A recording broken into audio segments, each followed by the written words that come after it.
Hi, this is Stephanie Peterson. I am the Director of Operations at Orthodontic Excellence and Novel Orthodontics. And in this podcast, you'll be learning about the importance of systems in your practice.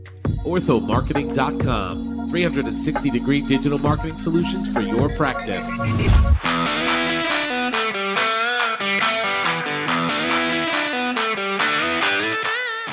Well, hello everybody in podcast land. This is Dean Steinman from Ortho Marketing. And guess what?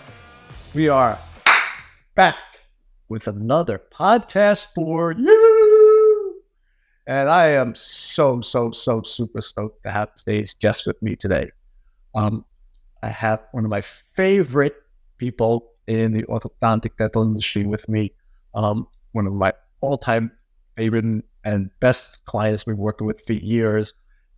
Can't say enough great things, how smart and how talented, how educated and right on this woman is to be working with. And I'm so excited to introduce Stephanie Peterson to join me today. Stephanie is Director of Operations at Ortho Excellence, which is a huge orthodontic practice in the beautiful Pacific Northwest.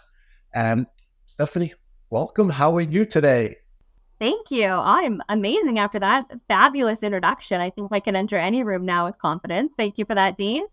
My pleasure. And, and those words only barely touch the surface of how impressed I am with you and how great you are. So thank you. We'll talk today a little bit about processes, about organization, about rinse and repeat, about getting things done, because there's no reason to keep changing. So before we do that, why don't you let's back up and Stephanie Peterson, tell us a little bit about you, who you are, tell us your story a little bit. Yeah, absolutely. So I am Stephanie Peterson. I am the Director of Operations at Novel Orthodontics and also Orthodontic Excellence. I started my journey in the dental field 23 years ago. Hard to believe that, but that's a fact. I started straight out of high school and I went to dental assisting school. I worked at a dental office when I was in dental assisting school and did, sterilization. I would set up trays. I pulled paper charts, and loved orthodontics so much that that's actually where I landed right after dental assisting school. So, throughout my journey, I have held all positions in the practice. I love more than anything, really taking a big picture, look at the practice and at systems and efficiencies. And really helping our team to flourish in their department. So systems and, processes, workflows, it's kind of my passion and it's something that I really love to do. So I'm excited to talk about that today. Yeah, I'm so excited to have you with us. And, once again, I can't say how impressed I am with the process that you have in place there. For me, the hardest when it comes to marketing, biggest hole in any practice staff. Okay, that there's no process in place. There's no way for them to be taught how to do things. Everybody who's there learns how to get teeth straighter, how to get teeth whiter. That's what they're trained in. They're not trained in sales. They're not trained in processes. They're not trained in marketing. And the fact that you put processes and systems together that can be taken out and put in and move forward is incredible. I love working with you guys because you get it, and we could talk numbers, and the fact that you have these in place is incredible. So let's talk first about process. What actually is a process for a dental or orthodontic office, and what's needed for it? We're going to specifically talk today, guys, about marketing and sales. That's, we're not talking about the real operations part or software or billing. We're really focusing today on new patient journey here. All right. So what made you first realize that there's a hole in the practice and you need a process in place? And then what went through your mind in order to even take the first step? Yeah, good question. So, whenever we look at systems and processes, we first have to discover. So we have our discovery phase. Usually this phase is something that may be completely obvious and has been obvious in the practice for some time, or it could be something that has just, come about and we're now discovering it. So for us, in the kind of the lead generation department, and marketing is also another one of my passions. So I look really closely at the numbers with our doctors and make sure that our return on our investment when it comes to marketing is really paying off for us. We measure by looking at our practice management software. We look at the data. We look at Gauge that tells us, what our conversion is for those leads coming into the practice. And then we identify and discover opportunities together. When we discover opportunities, we really bring our full team into it. So we know that, from a 30,000 foot view, it's easy to say, there's an opportunity and there's an opportunity and here's a new opportunity. But until we really dive into our team and get their candid feedback on whether or not this is a true discovery and something we should kind of all put our effort into creating a system and a process for it, we really don't have anywhere to go yet. So we engage our full team. We use the data to discover. And then from there, we really try to understand all of the hurdles that we might be experiencing, preventing us from getting the outcome that we're looking for. So what was your aha moment where you realized we actually need this? Was it that you just slowed business down, you did some research, you read something? What was your light bulb that said, wait a second, I really need this for the practice? It started as awesome as this is going to be, as it really started when we began working with Ortho Marketing, which is about 6 to 7 years ago now. And so at that time, we were looking to generate more referrals coming into the practice. We had done a good job at working with our referring dental offices in the area and kind of doing our external marketing.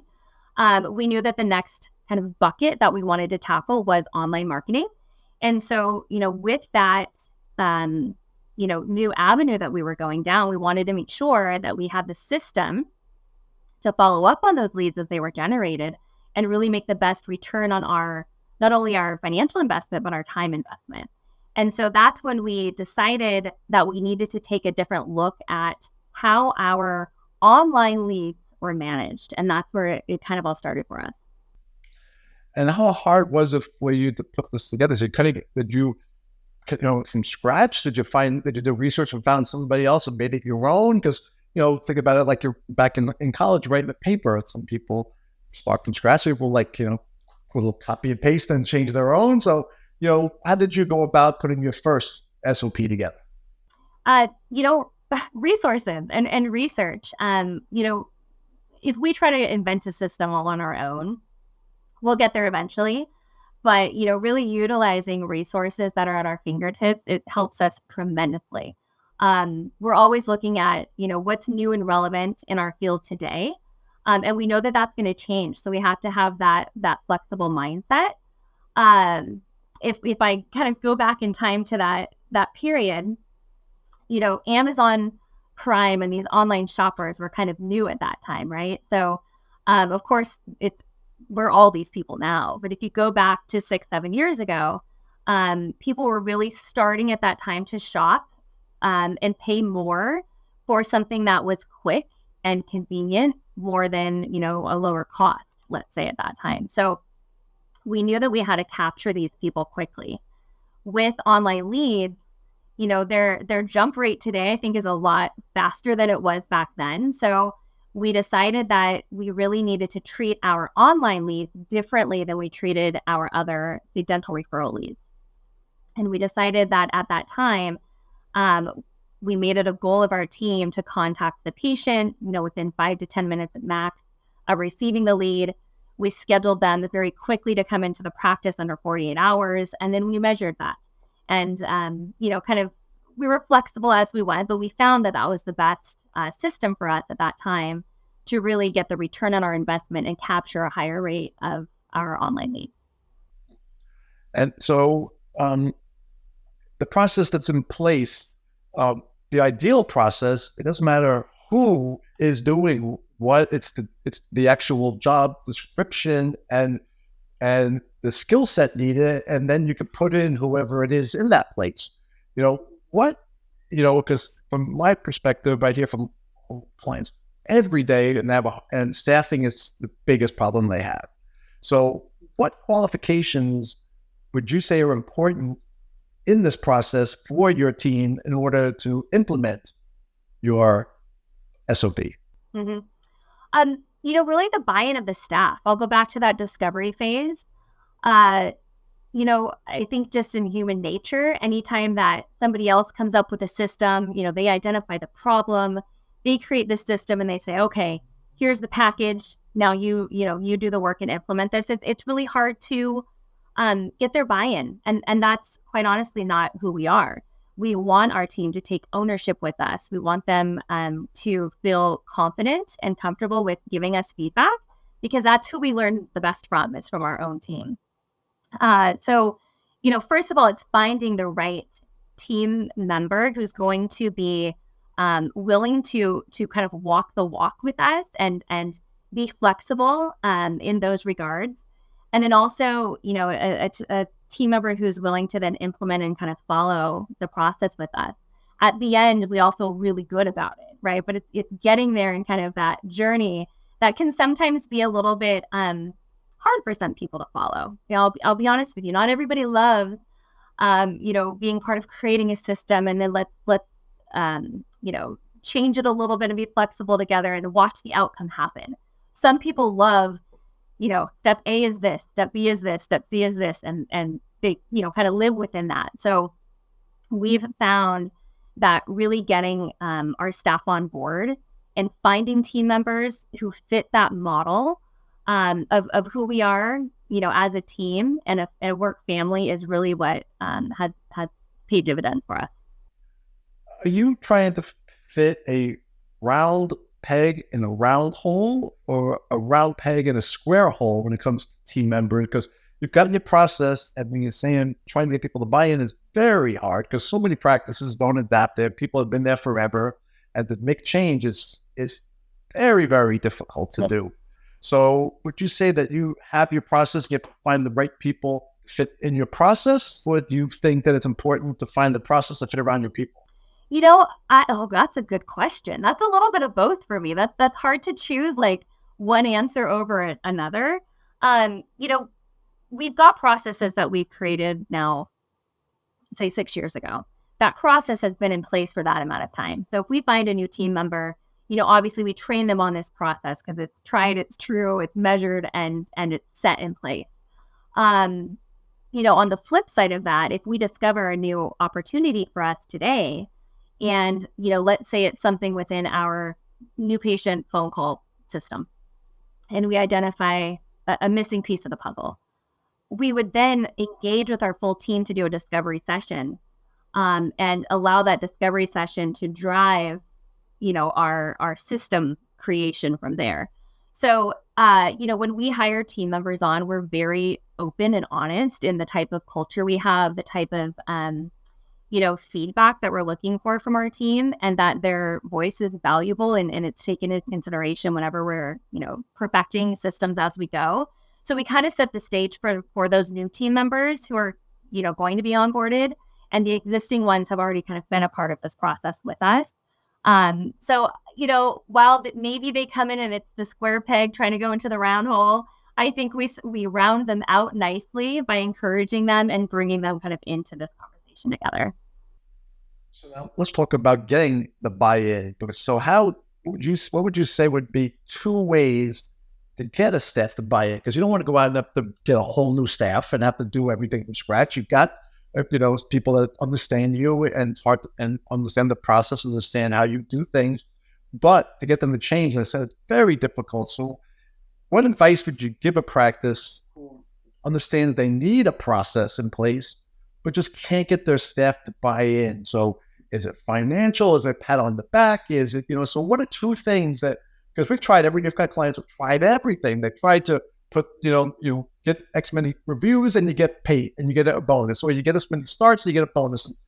Some people are not motivated by money. Some people are not motivated by this. So what are 2 bits of advice that you could give a practice that they could try in order to get their staff to buy in to change? Yeah. I would say 2 things: simplicity and consistency. So simplicity If you try to create a system and you've got 15 different elements that you're trying to put together, you've already lost the game before you've even started. Most people cannot grasp, that many steps when it comes to creating a system and implementing it and then carrying it out, right? So what we try to do is we try to keep it within 3 steps, 3 simple steps, as much as possible. Of course, sometimes that requires, if you were entries into our practice management software or another team member it has to be handed off to after that. But if we can keep it within those very simple 3 steps, execution is easy, measuring it is easy, and consistency becomes easy. It's predictable at that point. So keeping it simple and keeping it consistent and staying true to that, not just telling the staff it's going to be this easy and this consistent, but really measuring it alongside them. And measuring that consistency, in the beginning on a daily basis, and then you back up to a weekly basis, and then you come back up to a monthly basis. And they will be your voice. So if ever they feel like there's a flaw in the system, they'll be the first ones to come to you and say, I think I discovered something. I noticed this flaw in, this system. I think we should talk about this. And they're already coming with proactive solutions, ones that, I may not be able to discover on my own because I'm not hands-on in their department working in the things that they're working in. So I really rely on our staff, as do our doctors, to bring that discovery back. So it's kind of this, it brings it full circle. So we just kind of always keep this conversation going. And it's a culture that we've developed, and the staff really fits into that culture and has that buy-in, and we couldn't be, more proud of them. How do you get people to actually do that? Because so many people are afraid to go to their boss and say this is wrong or this should be changed because, they don't want to make waves. And it takes a very unique personality to do so. So no matter, even if you could say that my door is always open and we'd like to hear from that, I'm sure it must be very hard for people or for you to get them to say this isn't working and this isn't working, because who wants to stick their neck out? So how do you get them to actually do that for you? It starts with the top, and it works its way down. So our Dr. Lane and Dr. Burke have always had a family mindset when it comes to their staff. There's no hierarchy in our practice, and so again, it goes back to onboarding new team members and letting them know this is how we set ourselves apart and how we may be different, and we're proud of that, and we don't hide that fact. We love to tell our new team members and our existing ones that we only become great when our staff works with us to become great. And so with that, I think that, allows people to kind of bring the walls down a little bit and feel confident and comfortable in doing that. I will say that there are staff members that have worked, in different practices where that wasn't celebrated as much as it is with us. And so it's taken some time, and we understand that. But we walk alongside them. We don't force them, because that's where, kind of the good stuff happens. It becomes organic over time, and we help them do that. I think we help them do that.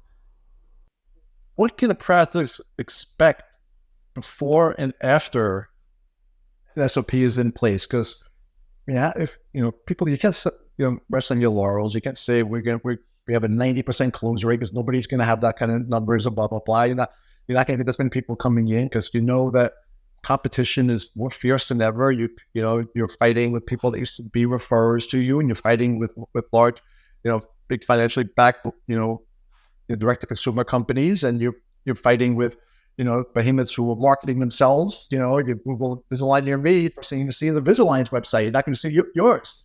Unfortunately, because they've got budget behind it. So what kind of numbers did you see once before you had your process in place, and then after, as far as efficiency and bottom line? Because in any business, if there's a process in place and you've got a direct, correlation, you'll see growth. Right now in almost October 2023, the whole entire orthodontic industry is down 12% this year. Okay, across the board, that's a big number. Many of our clients are up this year. okay, because they have the process in place and they get it and they're aggressive in their marketing and advertising. And just like you guys, you spend money and, you have to spend money in order to make money and you guys obviously get that. So back up, as I said, what can somebody expect as far as growth or before and after numbers once a process is in place, just overall? Yeah, so I'll take our, kind of going back to our lead follow-up process. I'll go back to that for just a moment and use that as an example. Like you said, if we're putting money in, we've got to make sure that we're getting a return on our investment from a business standpoint. That's not always something that the staff is looking at. Of course, that's up to us to take a look and evaluate those things.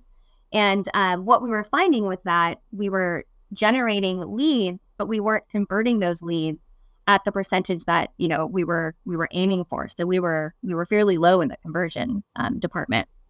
And so, talking about flexibility and always perfecting the systems, while we had set into place a system to contact leads quickly after we received them, we found the opportunity was lying after that. So once you contact them the first time, when do you contact them again and again and again, to really convert them into scheduled consults?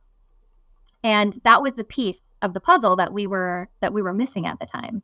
So after, doing some research and looking into resources, I stumbled upon your podcast, and you had a gentleman on who was talking about how to really capture leads today, not 6 years ago, but today. And in that podcast, he had talked about using a 3-point of contact 3 times in one day, because that's what's really, capturing leads today. So I took that back to our staff and said, hey, you know what? Let's discuss this together. Let's try this and see what this does for us.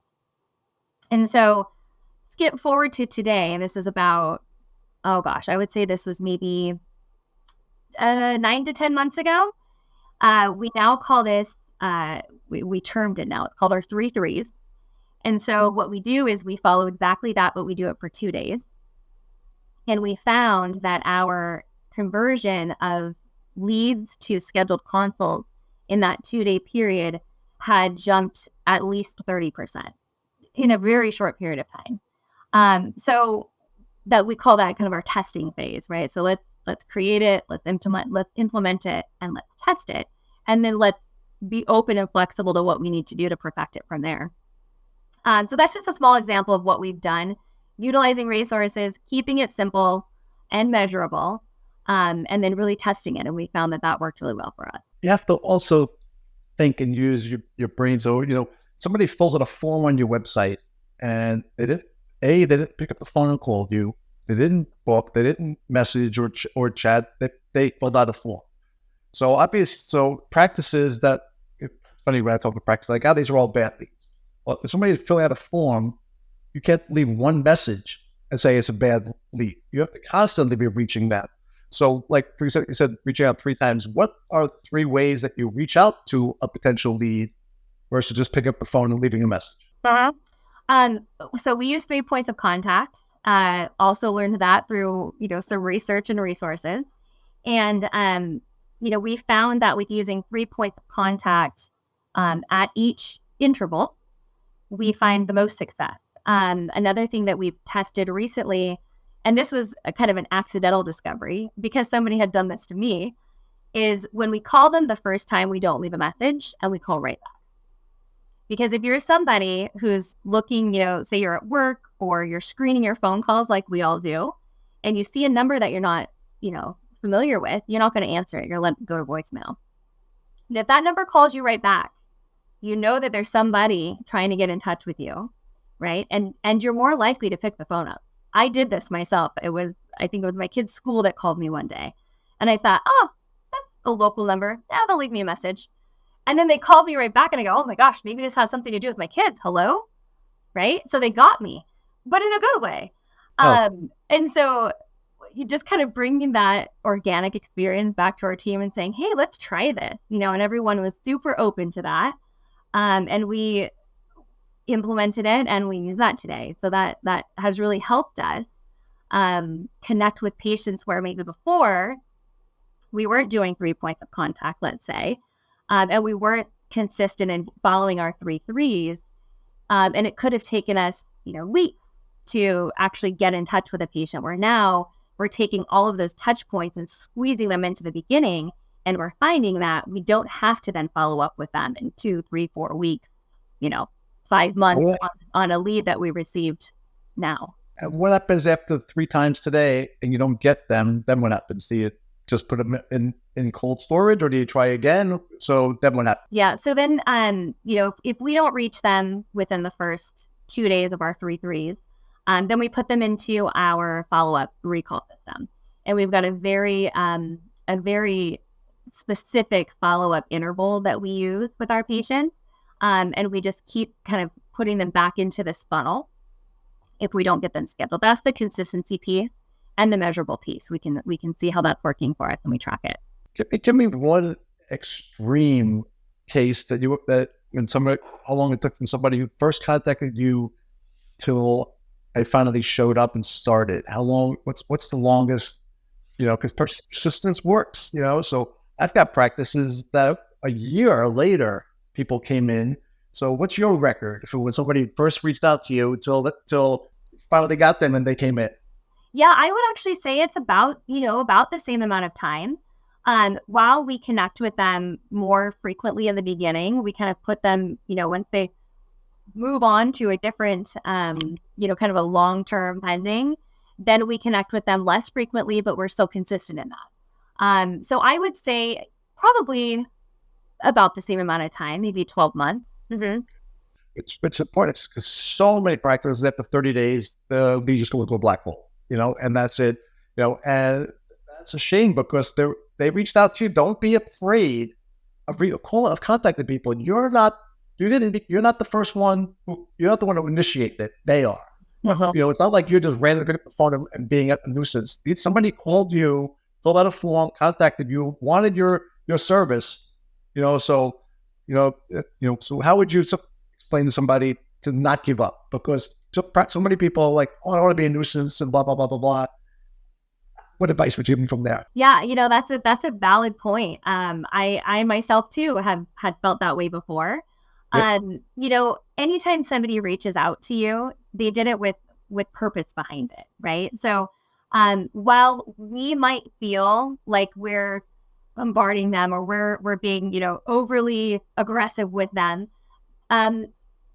my suggestion would be to take your feelings out of it, as kindly as I can say that.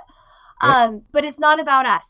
It's about serving the patient who was reaching out to us for help, and it's our job to provide that to them until they tell us, please don't follow up with me anymore, or I've found an orthodontic provider somewhere else. Then it's up to us to still serve them. And sometimes our own emotions can cloud that judgment. And I get it because I've been there myself too. But a rule of thumb that we have is, if it's a kind of like a one-off scenario and we might have one person to give us this type of feedback, yet we've got 500 people who appreciated our follow-ups and we've been able to get them scheduled, we treat it kind of as a one-off.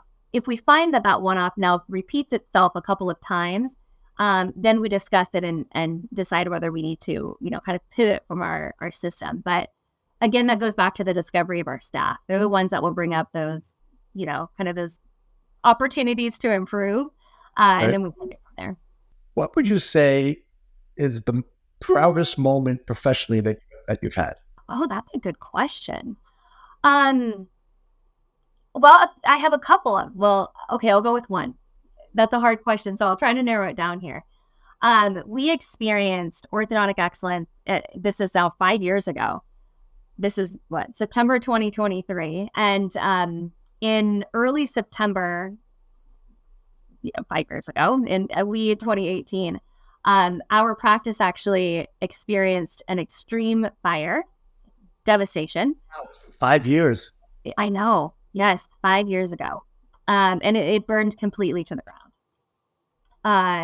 Of course, this is pre-COVID. This is probably the most devastating experiences that I know personally that one of our really long-term employees, she's like, that was one of the worst nights of my life. And she's been with Dr. Helena and Dr. Burke for, over 20 years.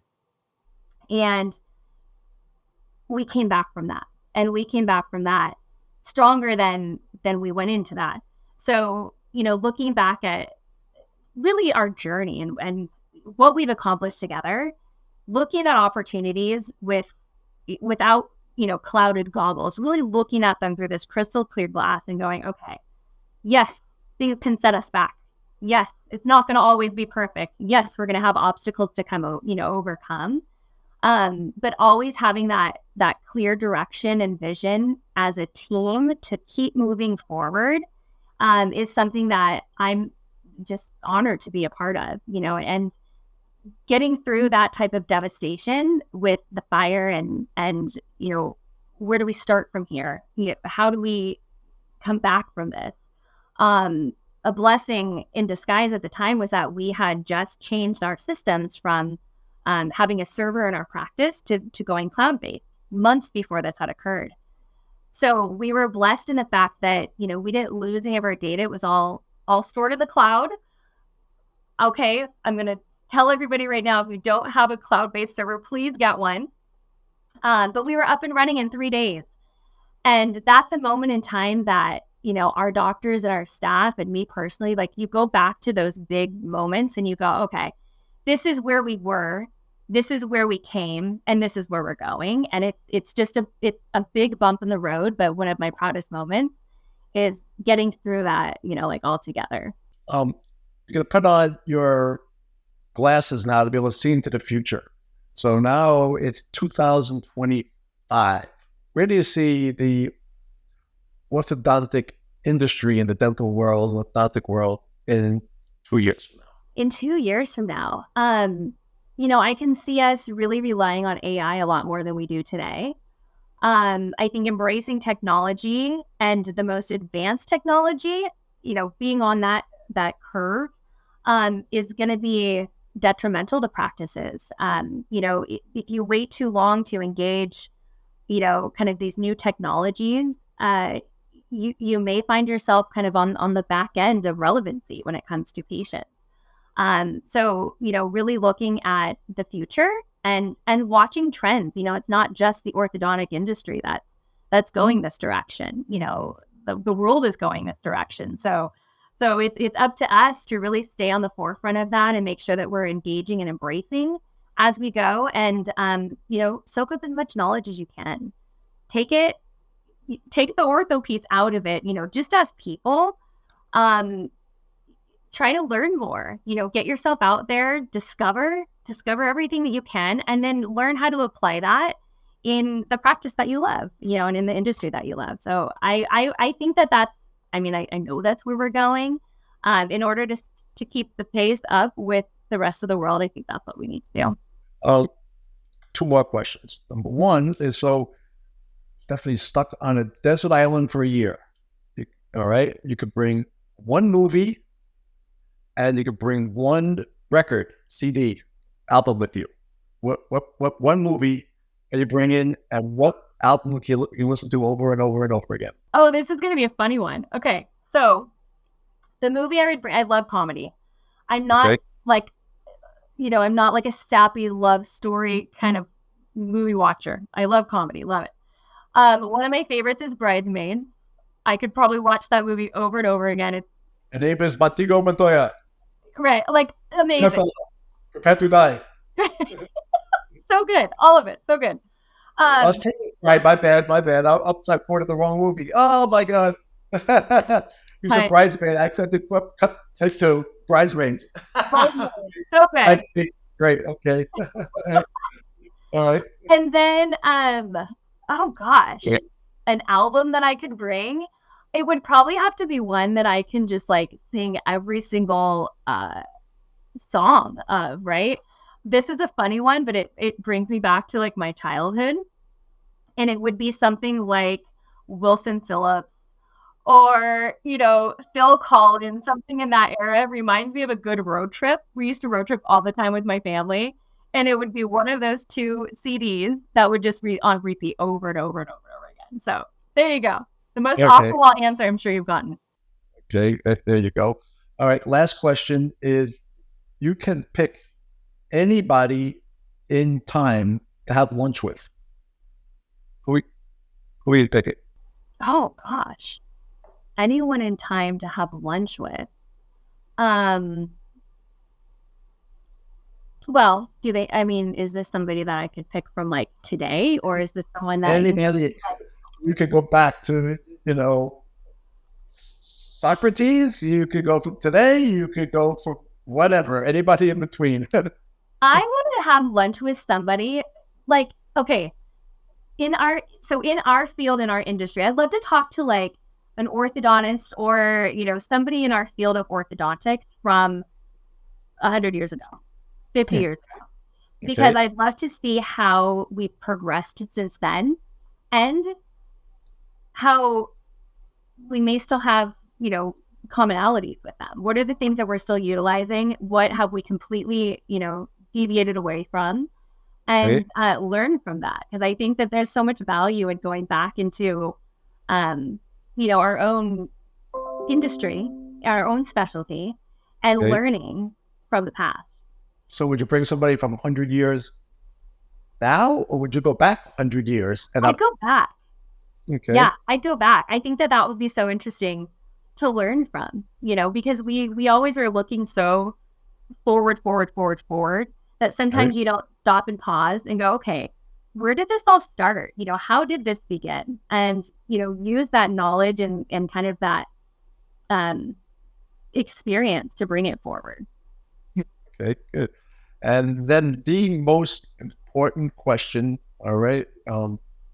So I just found out that an asteroid is hitting Earth, and I have your last meal. What do you eat? I love these. These are great. I am a huge connoisseur of Thai food. Okay.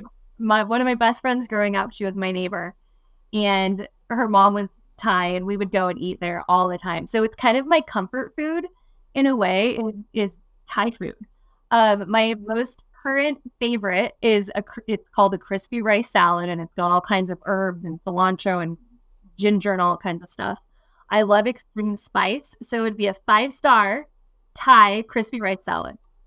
Nice. Okay, good. So, Stephanie, this was awesome. Thank you so much for joining me. I really appreciate your insight. It's incredible. I so respect things that you do over there, and I just love working with you guys. So, thank you so much for joining us.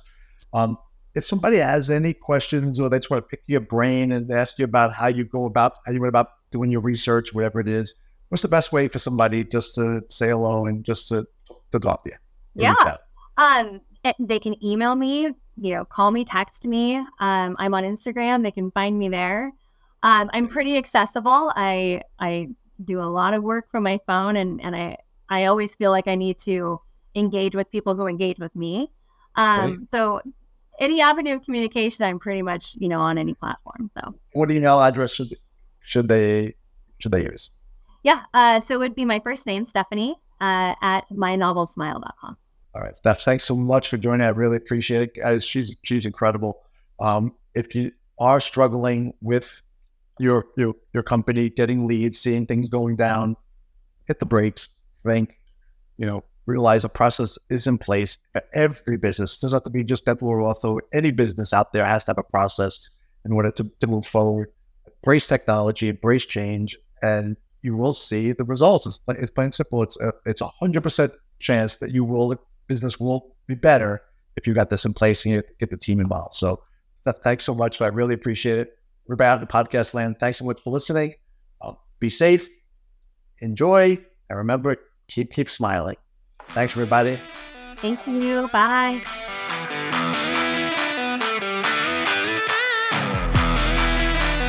OrthoMarketing.com. 360-degree digital marketing solutions for your practice.